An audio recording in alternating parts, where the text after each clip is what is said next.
ボイストレーナーのつるさんです。皆さんいかがお過ごしでしょうか。今回の動画はですね、昨日公開されましたエスパスーパーノヴァザ・ファーストテイク、こちらを見てリアクションをしていきたいと思います。つるさんのラポネボーカルルーム。さあ今回はですね、もう世界が注目している K-POP アイドルグループエスパがですね、ザ・ファーストテイクで最新曲ですかね、スーパーノヴァ、こちらを披露するということでですね、見るのが非常に楽しみです。今回リアクションする動画まだ見ていない方は概要欄にリンク貼っておきますので、ぜひクリックして見てみてください。そして今回の動画はですね、エスパのメンバーみたいに歌を歌ってみたい。そしてエスパのメンバーの歌い方を専門的に知識として知りたいという方向けの内容になっております。前半はね、ちょっとファン的な要素がいっぱい出ていますけど、後半はね、特に細かいところまで歌声解説をしていまして、どこよりも丁寧に、そしてどこよりも細かく、こちらを目標にですね、動画作りをしましたので、ぜひ動画の最後までお付き合いよろしくお願いします。つるさんのラポネボーカルルーム、こちらのチャンネルは私、つるさんが大好きなラポネ所属アーティストと、つるさんが今気になっているアーティストの魅力をボイストレーナー目線で伝えるリアクション動画と歌声解説動画をメインで公開しているチャンネルです。今の話を聞いて気になった方はぜひチャンネル登録、高評価よろしくお願いします。それでは早速エスパスーパーノヴァザ・ファーストテイク見ていきたいと思います。さあ始まりましたよ、ザ・ファーストテイク。行きましょう。やってきました。感動し今ニンニンさんがつまずいてしまいましたね。今ね、この画面上に映っている左のね、綺麗な女の子がニンニンさんと言いまして、中国出身のメンバーなんですけど、今エスパが所属している SM エンターテイメントという事務所にですね、スカウトで入ったすごい女の子なんですよ。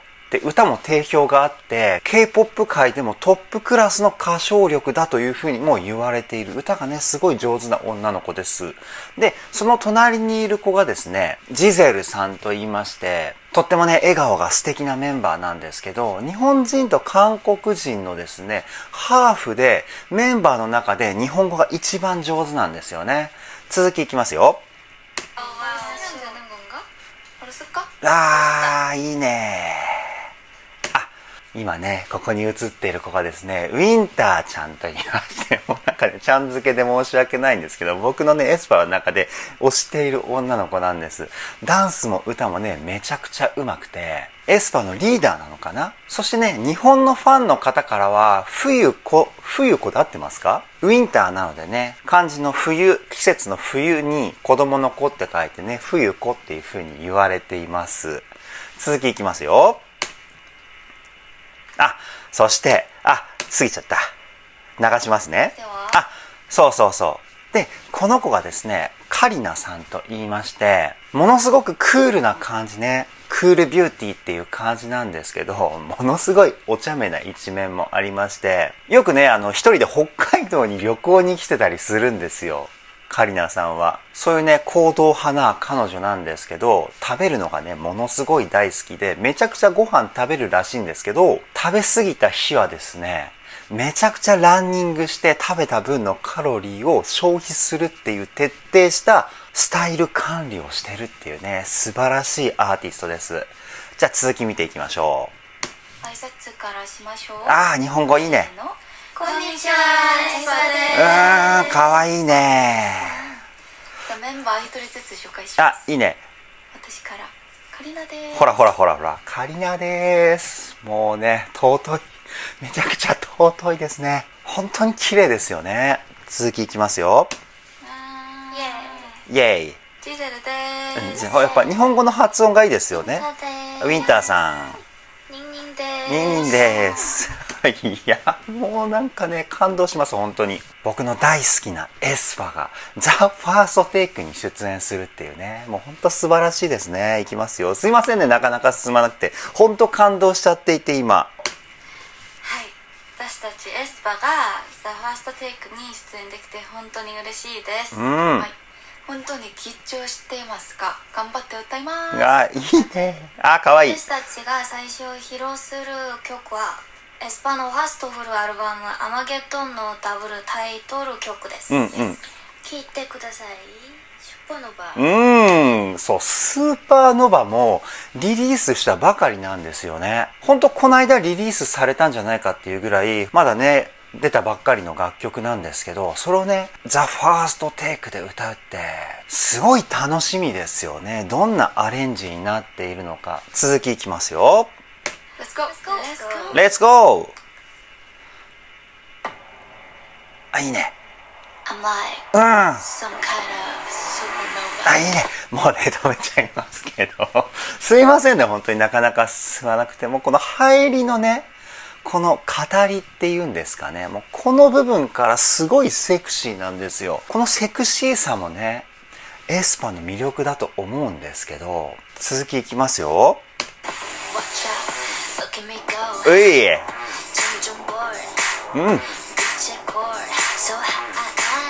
今度は歌の解説なんですけど、語りっていうか、ラップですよね。で、すごいのが、さらっと歌ってるような感じなんですけど、めちゃくちゃこうリズム感がよく聞こえるじゃないですか。躍動感があるっていうね。これは子音の強さもすごく絶妙だし、で、音楽には音符と休符っていうのがあります。音符っていうのが音が鳴ってるところ。そして休符っていうのが音が鳴っていないところなんですけど、リズムのこのね、弾んでる感じを表現するためには、音符よりも休符の扱い方が非常に重要になってくるんですよね。特にラップっていうのは、音程があまりないので、リズムをどれだけ表現できるかっていうところがかっこよさにつながってくるんですけど、この休符もね、絶妙なんですよね。続きいきますよ。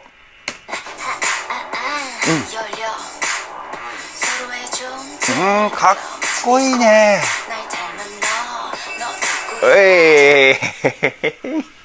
ね、今聞いてもらって分かったと思うんですけど、ものすごいかっこいいですよね。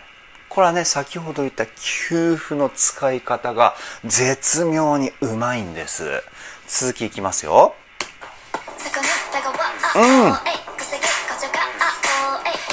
今ね、分かりやすいこの「えい」のところがすごくこう強く出てるじゃないですか。タラタッタラタッタッタータみたいな。ここが子音の強さなんですけど、その前のタッタッっていうね、ここの部分、音が鳴ってないところはしっかりと休符が入っているポイントです。続きいきますよ。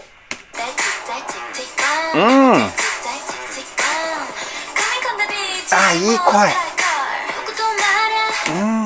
やっぱりね、原曲と違いますよね。ここにね、ハモリが入っているとか、そういうポイントでね、ハモリがなかったりもしますけど、いや、一発撮りでこのクオリティはやばすぎますよね。さすが世界のエスパですよね。続きいきますよ。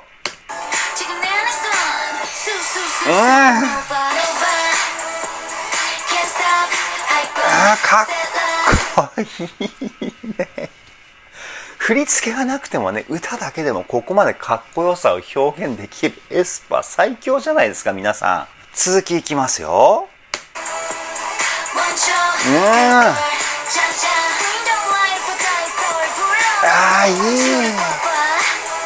いやたまらないですね。で、エスパのスーパーノヴァの振り付けがですね、TikTok で実はめちゃくちゃバズってるんですよ。このサビの部分じゃなくて、最初のタラタッタカタッタッタータのところの振り付けがね、なんかね、こういうやつ。こういうやつなんですけど、めちゃくちゃバズってるんで、TikTok よく見てる方、ぜひね、エスパ、スーパーノヴァで検索してみてください。ものすごいいろんな方がですね、エスパのスーパーノヴァの振り付け、踊ってみたら出してると思いますんでね。続きいきますよ。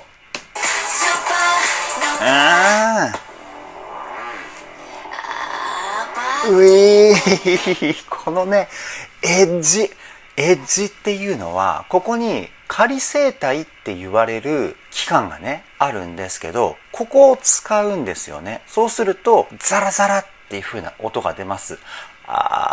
この音ですね。この音と声を混ぜることによってエッジボイスっていう声を使うことができます。で、今のね、カリナさんの声、長めのエッジボイスですよね。しかもエッジボイスでゆっくりとこう音程を上げていくみたいな感じの歌い方していたじゃないですか。これしゃくりって言うんですけど、すごく声にね、ためが効いてめちゃくちゃ魅力的ですよね。続きいきますよ。い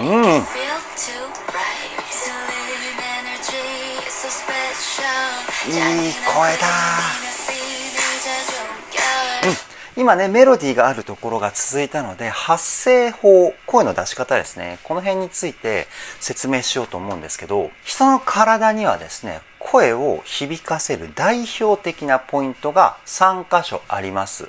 肺の中と口の中と鼻の中ですね。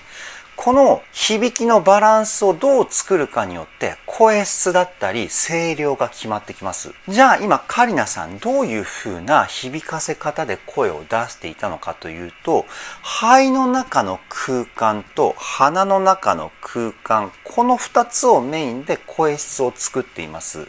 で、肺の中の空間を使うと声に厚みだったり声質の太さ、この辺が決まってきます。で、鼻の中の空間を使うとですね、声の通りの良さだったり、声の綺麗さ、あとは使う量にもよるんですけど、たくさん使うと女性らしい、可愛らしいような声質に変わってきます。今その辺を中心として声質を作っています。次いきますよ。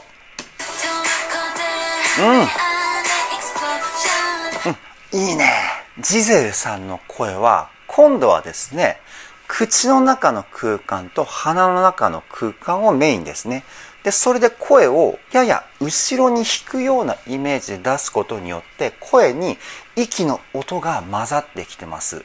これがウィスパーボイスと言われる声です。次いきますよ。いいね。ウィンターさんのね、ハモリね、すごくこうね、突き刺すような鋭い声質ですよね。で、今のウィンターさんのハモリのところで声の出し方の説明をするんですけど、こういったすごく綺麗で透き通るような歌声、どこまでもこう突き抜けていくような鋭さを感じたと思うんですけど、これはヘッドボイスと言われる頭を響かせるタイプの声質作りなんですね。この頭を響かせるまでには鼻の中の空間の使い方だったり、声を出すイメージをどういう風にイメージするか、そういうところがかなり重要になってくるんですけど、鼻からですね、頭の前方向に向かってこう声が上に飛んでいくような、そんな感じのね、イメージを使った声の出し方になってます。次いきますよ。かっこいい。か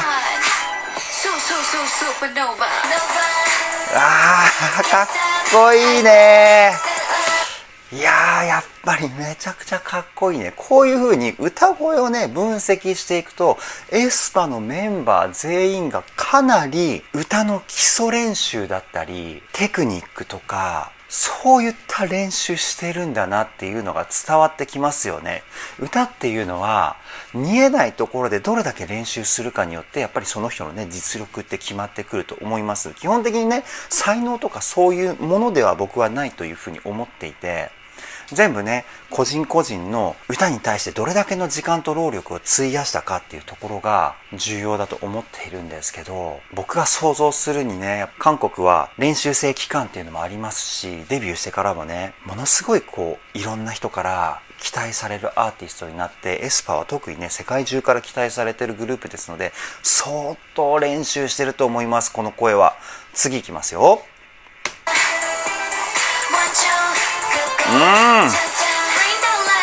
かわいい。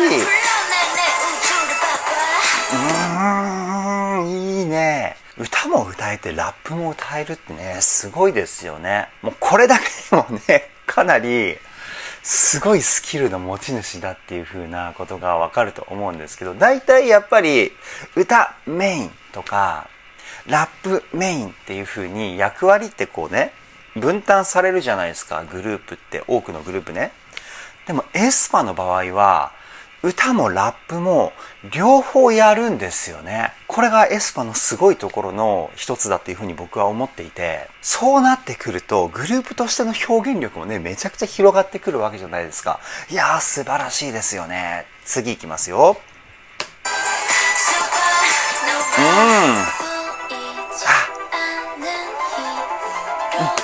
そうここね、ウィンターさんの今の声、すごく声量を小さくして息の音を混ぜたウィスパーボイスを使ってます。で、ここでポイントになってくるところが声の感情表現なんですけど、表情筋をあまり動かさないことによってあえて無機質な声の感情を表現しているんじゃないかなというふうに僕は思います。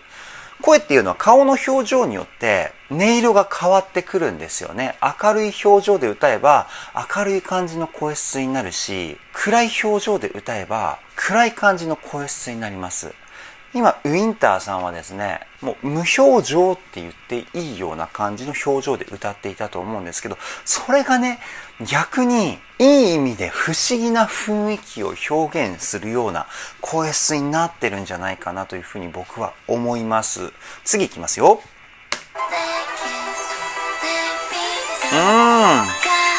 ね、なんかすごくこう不思議な、もうね、妖精ですね。ウィンターさんはね、僕から見たらもう妖精みたいな感じに見えてしまうんですけど、すごくこう幻想的な雰囲気がする歌声というかね、素晴らしいです。次いきますよ。かわいい。今のね、ジゼルさんの声もね、鼻の声中心。今結構多めに鼻の方にですね、声を送った感じの歌い方になっていたんですけど、こういった声がですね、先ほど言った女性らしい、とても可愛い雰囲気のする歌声ですね。いやー、めちゃくちゃ可愛いです。次いきますよ。やっぱりかっこいいね。ここね、この歌い方、ポイントになってくるのは僕はね、フレーズの語尾だと思うんですよね。みたいな、っていう風に、こうちょっと裏声にして音をこうしゃくり上げるみたいなね。ここがすごくセクシーに聞こえるポイントなんじゃないかなという風に思います。じゃあ次いきますよ。そう、ここのフレーズね。そう、ここのフレーズが先ほど言った TikTok で踊ってみたでものすごいバズってるポイントのメロディーです。僕はね、ダンス経験あまりないので踊れないんですけど、でもね、踊ってみた見るのが好きなのでね、すごいチェックしてるんですよ。ほんといろんな人がね、この振り付けコピーして動画公開してるので、エスパがね、大好きな僕としてもね、やってみたいっていう気持ちはあるんですけどね。次いきますよ。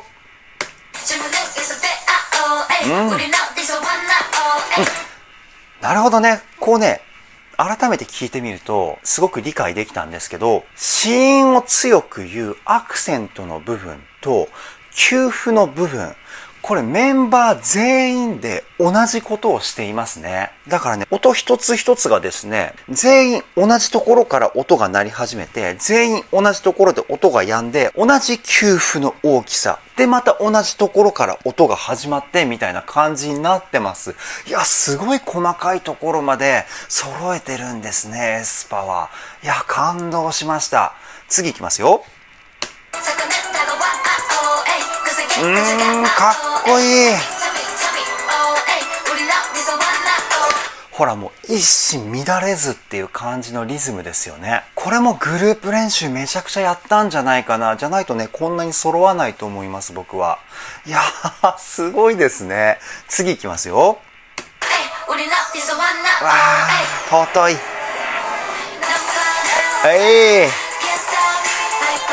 ちょっと待ってね、今ごめんなさいね、中途半端なところ飛びましたけど、一発撮りでこのクオリティやばいですね。一発撮りなのに一糸乱れないラップ、そして歌、これは凄まじすぎますよ。次いきますね。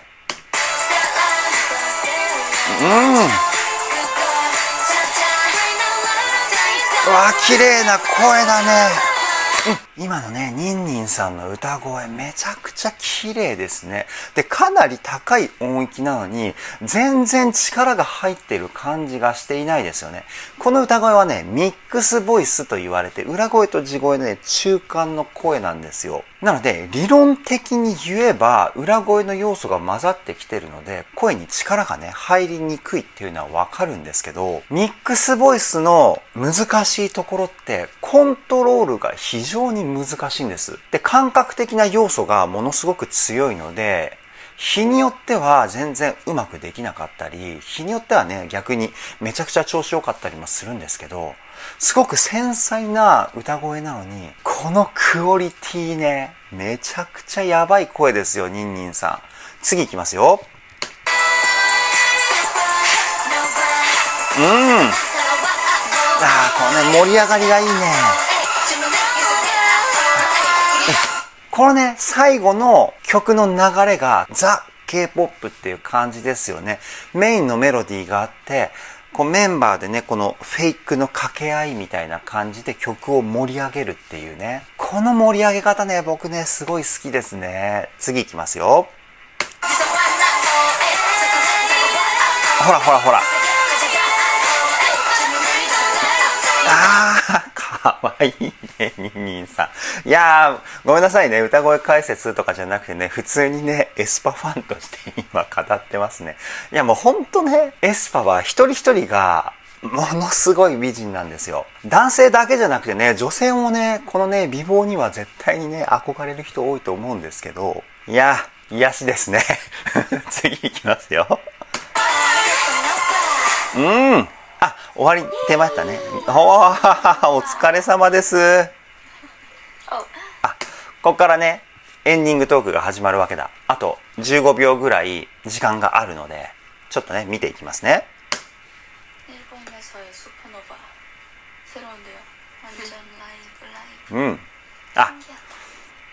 なるほどね。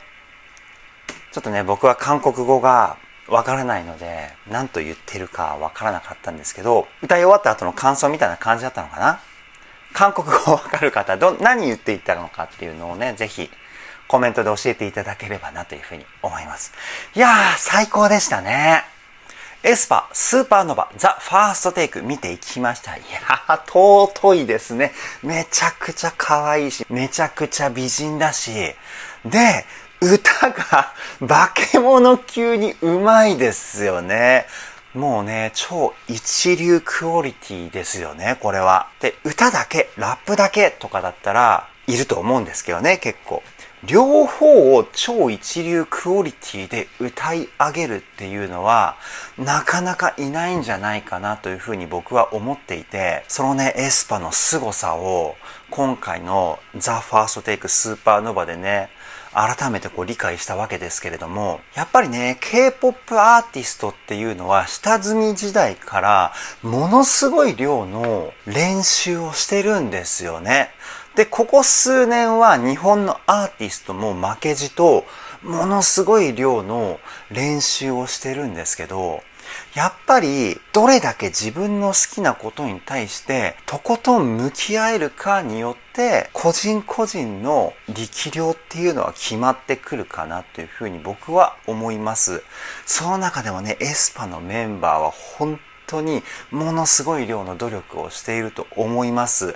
そういうふうにね、努力の背景が見えてくるとやっぱりね、本当に感動しますよね。